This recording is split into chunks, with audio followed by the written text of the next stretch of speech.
Hello guys वर्तमान आज video discuss करवा मिशन शक्ति संघ कौन एवं एथिपाई आजिकाली कहीं एते आंदोलन करा जाउ अछि। आज वीडियो डिस्कस करवा मिशन शक्ति हेउछि ओडिशा सरकार का एक प्रमुख महिला सशक्तिकरण पदक्षेप जहाँ आर्थिक स्वाधीनता उद्योगिता एवं सामाजिक विकास को प्रोत्साहित करने पई एही संघटी तैयारी करा जायछि। एही संघरे महिला माननकु संगठित करने पई एक योजना करा जायछि।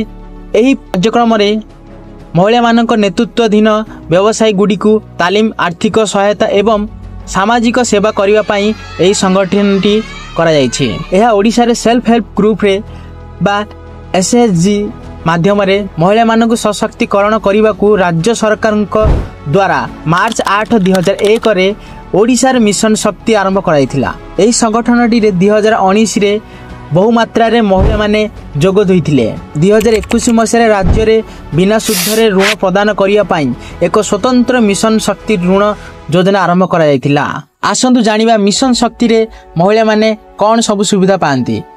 वर्तमान सुधा 70 लाख रु अधिक महिला को स्वयं सहायक गोष्ठी रे संगठित करा जायछि। एथि सहित आर्थिक सहायता 10 लाख पर्यंत सुधमुक्त ऋण एवं उद्योगिता तालीम डिजिटल साक्षरता एवं वृत्तिगत दक्षता एही भली साहाय्य सहयोग सब मिली थाए। वर्तमान जानिबा एही ग्रुप द्वारा एते साहाय्य सहयोग मिलिबा सत्ते काहेकि एते आंदोलन करा जाउछि। 2025 रे ओडिशा रे नूतन सरकार आसिया परे संघर मिशन शक्ति नाम को बदलाई सुभद्रा शक्ति नाम दिया जिवो जहा कि विधानसभा रे विरोध प्रदर्शन करा जायछि। एथि सहित वर्तमान सुधा सेही संघर मेंबर मानकु दरमा मिलि नथिबारु संघर मेंबर माने आंदोलन करिसंती। एही महिला माने प्रतिवाद करिसंती जे जेउथिरे एहा उल्लेख करा जायछि जे बारंबार आवेदन करिबा सत्ते गत 9 मास धरी दरमा प्राप्त होई नाहंती। भुवनेश्वर जनता मैदान रे मुख्यमंत्री मोहन चरण माझी द्वारा 2 मार्च 2025 रे एक मेलार आयोजन करा जिवो जेउथिरे एही संघर मिशन शक्ति को नाम को परिवर्तन करी सुभद्रा शक्ति